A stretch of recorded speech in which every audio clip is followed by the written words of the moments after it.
So ఇప్పుడు మనం చూసుకోవచ్చు ఆల్రెడీ మనకి కాంగ్రెస్ ఎలక్షన్స్ ఏవైతే మున్సిపల్ కార్పొరేషన్ ఎలక్షన్స్ ఏవైతే తెలంగాణ రాష్ట్రంలో జరుగుతున్నాయో అవి ఉత్కంఠంగా సాగబోతున్నాయి. అండ్ ఇప్పుడు ఫలితాలు విషయానికి వస్తే చాలా చోట్ల కాంగ్రెస్ మెజారిటీతో ఉందని తెలుస్తోంది. సో ఇప్పుడు ఆ ఫలితాల గురించి ఒకసారి చూద్దాం. మున్సిపల్ ఎన్నికల ఫలితాల్లో భాగంగా ఇబ్రహీంపట్నం మున్సిపాలిటీలో ఇప్పటి వరకు వెలువడిన మొదటి రౌండ్లో 12 వార్డుల ఫలితాల్లో అధికార కాంగ్రెస్. సో ఆల్రెడీ మనం చెప్పినట్టే అధికారంగా కాంగ్రెస్ అనేది చాలా ముందంజలో ఉంది. అది కూడా 12 వార్డుల ఫలితాల్లో ముందంజలో ఉందంటే అసలు మీరు చూసుకోవచ్చు దీని యొక్క రేంజ్ అనేది ఎంత దూరం వెళ్తుందా అని చెప్పేసి. సో దాని తర్వాత కూడా బీఆర్ఎస్ కూడా 5 మధ్య నువ్వానేనా అంటే మొత్తం 12 వార్డులలో 5 కాంగ్రెస్కి వచ్చింది, 5 బీఆర్ఎస్కి వచ్చింది. అండ్ నువ్వానేనా అనే పోటీ అయితే సాగుతుందని తెలుస్తుంది. అండ్ దాని తర్వాత బీజేపీకి ఒకటిను కాంగ్రెస్ రెబల్ సాధించాయని కూడా తెలుస్తుంది. అండ్ దాని తర్వాత కాగా వార్డుల మధ్యలో మన శ్యామల భాస్కర్ గారు 2వ వార్డులో కాంగ్రెస్కి వెలువడ్డారు. సో కాంగ్రెస్ నుంచి ఆవిడ విజయం సాధించడం జరిగింది. అండ్ దాని తర్వాత ఇప్పుడు మనం చూసుకుంటే ఆల్రెడీ ఇప్పటి వరకు జరిగిన ఏవైతే ఫలితాలు ఏవైతే మనకి బయటపడ్డాయో ఆ ఫలితాల్లో మనకి తెలుస్తున్న ఏకైక విషయం ఏంటంటే బీఆర్ఎస్ కాంగ్రెస్ ముందంజు స్థాయిల్లో ముందుకెళ్తూ వాళ్ళిద్దరి మధ్య పోటాపోటీ అనేది మనం తీవ్రంగా చూడబోతున్నాము ప్రెసెంట్. అండ్ దాని తర్వాత కొన్ని వార్డులలో కంప్లీట్ యునానిమస్గా కాంగ్రెస్ అనేది గెలుస్తూ వస్తుంది. అండ్ రేవంత్ రెడ్డి గారి ఏదైతే సిద్ధాంతం ఉందో ఆ సిద్ధాంతాన్ని ఈ మున్సిపల్ కార్పొరేషన్ వాళ్ళ ఎవరైతే రాజకీయ నాయకులు ఉన్నారో వాళ్ళందరూ దాన్ని పాటించి ముందుకెళ్ళడం వల్ల ప్రజలు కూడా వాళ్ళని నమ్మి కాంగ్రెస్కి వేయడం జరుగుతుంది. అండ్ ఇప్పుడు మనం చూసుకుంటే మున్సిపల్ కార్పొరేషన్స్ ప్రకారం జనగాం జిల్లాలో జనగాం మండలంలో కాంగ్రెస్ వైజ్ చూసుకుంటే అసలు ఎక్కడ ఏవి ఓట్స్ ఇంకా ఫలితాలు రాలేదని తెలుస్తుంది. ప్రజెంట్ ఇప్పుడు ఈ స్టేటస్ చెప్తున్నాను నేను. సో జనగాం జిల్లాలో ఇప్పటి వరకు ఫలితాలు అయితే ఇంకా వెలువడలేదు. అండ్ దాని తర్వాత వరంగల్ జిల్లాలో చూసుకుంటే మనకు కాంగ్రెస్ 7 స్థానాల్లో గెలిచి 7 లీడింగ్ మెజారిటీతో కాంగ్రెస్ అయితే ముందుంది. అండ్ దాని తర్వాత బీఆర్ఎస్కి 1 వచ్చింది. అండ్ దాని తర్వాత బీజేపీకి కూడా 1 రావడం జరిగింది. సో ఇతరులు ఇంకొకటి. సో మొత్తం మనం చూసుకుంటే ఇక్కడ ఈ వరంగల్ జిల్లాలో ఏదైతే సర్పంపేట ఉందో ఆ సర్పంపేటలో మొత్తం 10 వార్డులలో 7 వార్డులు కాంగ్రెస్ అత్యధిక మెజారిటీతో కాంగ్రెస్ అయితే ముందంజన దూసుకు వెళ్తుందని చెప్పుకోవచ్చు. అండ్ దాని తర్వాత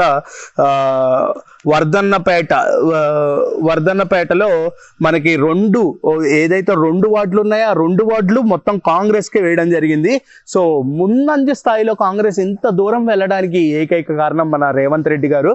సో మనం తెలుసుకోవచ్చు ఎందుకంటే ఆయన సిద్ధాంతాలు ఏవైతే వాళ్ళు చూపించాయో అవి ఎంత ముందుకెళ్తున్నాయి, ఎంత దూరంగా దూసుకెళ్తున్నాయి అనేది ఇంతకంటే గొప్పగా చెప్పాల్సిన అవసరం లేదు కాబట్టి. అండ్ దాని తర్వాత మనం చూసుకుంటే హనుమకొండ జిల్లాలో పరాకాల మండలంలో 2 కాంగ్రెస్ 2 బీఆర్ఎస్ 2 పోటాపోటీగా మొత్తం 6 వార్డులు ఉంటే 6 వార్డులకి బీజేపీకి 2, కాంగ్రెస్కి 2 అండ్ మన బీఆర్ఎస్కి కూడా 2 వచ్చాయి. 6 వార్డులలో కూడా నువ్వానేనా అని చెప్పేసి పోటాపోటీ 3 పార్టీల్లో కూడా సాగుతుంది. బీజేపీ కూడా ముందుకు వస్తుందని తెలుస్తుంది మనకి.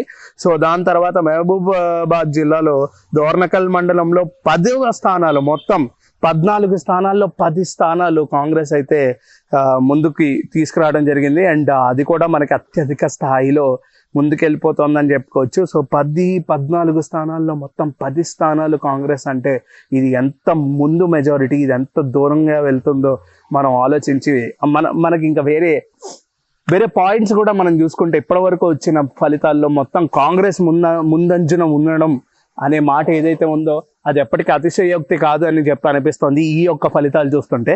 సో 14 మొత్తం 14 వార్డులలో 10 వార్డులు కంప్లీట్గా దోర్నకల్ మండలంలో మహబూబాబాద్ జిల్లాలో కాంగ్రెస్ అనేది చేయి దక్కించుకున్నలో ఎటువంటి అతిశయోక్తి లేదని చెప్పాలి. దాని తర్వాత కేసముద్రం మండలంలో 5 కాంగ్రెస్ లీడింగ్ మెజారిటీతో ఉంది. అండ్ 4 బీఆర్ఎస్కి వచ్చాయి. మొత్తం 9 వార్డులలో 5 స్థానాలు కంప్లీట్గా కాంగ్రెస్ చేజెక్కించుకోవడం అనేది ఎంత గొప్ప విజయం, ఇది గొప్ప విజయానికి సూచిస్తోందని కూడా చెప్పుకోవచ్చు మనం. దాని తర్వాత మహబూబాబాద్ జిల్లాలో 16 వార్డులు, టోటల్గా 28 వార్డులలో 16 వార్డులు కాంగ్రెస్ అనేది అత్యధిక విజయాన్ని నమోదు చేసుకుందని చెప్పుకోవచ్చు.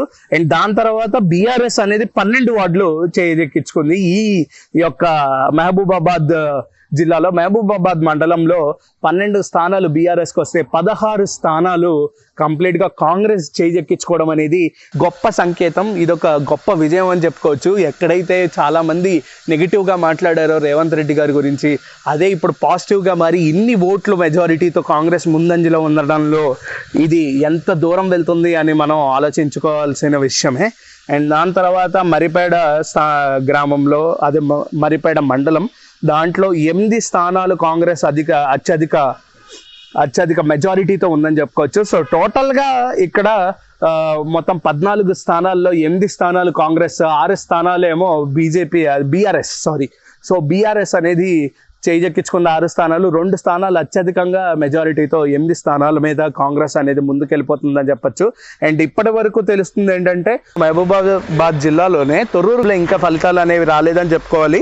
అండ్ దాని తర్వాత కరీంనగర్ జిల్లాలో చొప్పదండి మనం చూసుకున్నట్టయితే మొత్తం 14 స్థానాల్లో 10 స్థానాలు కంప్లీట్గా కాంగ్రెస్ అనేది చేజెక్కించుకోవడం అనేది అత్యధిక మెజారిటీ అనుకోవచ్చు. అండ్ దాని తర్వాత మనం చూసుకుంటే జగిత్యాల జిల్లాలో ధర్మపురంలో 5 స్థానాలు కాంగ్రెస్ అనేవి చేజెక్కించుకుంది. మొత్తం 5 వార్డులలో 5/5 అవుట్ స్టాండింగ్ ఫలితాల రిపోర్ట్ అని చెప్పుకోవచ్చు కాంగ్రెస్ది. ఇందాక చెప్పినట్టే కాంగ్రెస్ అని ఎందుకు ఇన్నిసార్లు అంటున్నాం అంటే, ఎక్కడైతే నెగిటివిటీ ఫేస్ చేశారో దాని తర్వాత కూడా ఇంత పెద్ద హ్యూజ్ కంబ్యాక్ అనేది ఈ మున్సిపల్ కార్పొరేషన్ ఎలక్షన్స్తోనే విజయం స్టార్ట్ అయిందంటే, అత్యధిక మెజారిటీ విజయం స్టార్ట్ అయిందంటే, ఇంకా ఫ్యూచర్లో రాబోయే 2 ఏళ్ల తర్వాత వచ్చే ఆ ఎలక్షన్స్లో కూడా మనం చూసుకోవచ్చు. అదంతే భారీ మెజారిటీతో మనం చూడొచ్చు. అండ్ దాని తర్వాత జగిత్యాల జిల్లాలోనే జగిత్యాల మండలంలో మొత్తం 4 వార్డులలో 3 వార్డులు కాంగ్రెస్ అత్యధిక మెజారిటీతో, అండ్ ఒక్క వార్డు మటుకు బీఆర్ఎస్కి అయితే సొంతమైనట్టు తెలుస్తోంది. అండ్ దాని తర్వాత కోరుట్లలో 1 స్థానం కాంగ్రెస్కి వెళ్ళింది, 3 స్థానాలు బీఆర్ఎస్ సొంతం చేసుకుంది, అండ్ 1 స్థానం బీజేపీకి వెళ్ళింది. అండ్ మెట్పల్లిలో 1 స్థానం మటుకు ఒకటే వార్డు ఉంది, ఆ వార్డు కూడా బీజేపీకి సొంతం చేసుకోవడం జరిగింది. ఇది చాలా విచిత్రంగా ఉంది, బీజేపీకి సొంతం చేసుకోవడంతో ఇది కొంచెం ఆశ్చర్యదాయకంగా అనిపిస్తుంది. అండ్ దాని తర్వాత రాయకల్లో 1 స్థానం ఏమో బీజేపీ, 1 స్థానం ఏమో కాంగ్రెస్, 2 స్థానాలు బీఆర్ఎస్ సొంతం చేసుకోవడం జరిగింది. టోటల్గా చూసుకుంటే జగిత్యాల జిల్లాలో కాంగ్రెస్ అనేది అత్యధిక మెజారిటీతో ముందుకెళ్ళిపోతుందని చెప్పుకోవచ్చు. అండ్ దాని తర్వాత రాజన్న సిరిసిల్ల జిల్లాలో మొత్తం ఇంకా ఎన్నికల ఫలితాలు అయితే రాలేదు.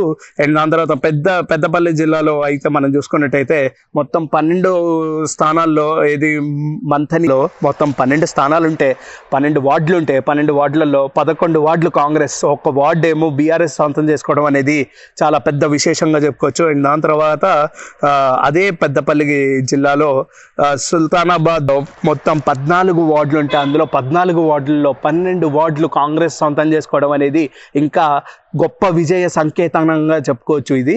అండ్ ఇంకా 1 అనేది బీఆర్ఎస్ బీజేపీకి రావడం జరిగింది. అండ్ దాని తర్వాత ఖమ్మం జిల్లాలో మనం చూసుకుంటే ఏదులపురం అనే మొత్తం 4 వార్డులలో 4 వార్డులు కాంగ్రెస్ అనేది అత్యధిక మెజారిటీతో చేజెక్కించుకుందని చెప్పుకోవచ్చు. అండ్ దాని తర్వాత మనకు చూసుకుంటే అదే ఖమ్మం జిల్లాలో వైరాలో 2 స్థానాలు ఉంటే 2 స్థానాల్లో కూడా కాంగ్రెస్ అనేది చేజెక్కించుకుందని చెప్పుకోవచ్చు.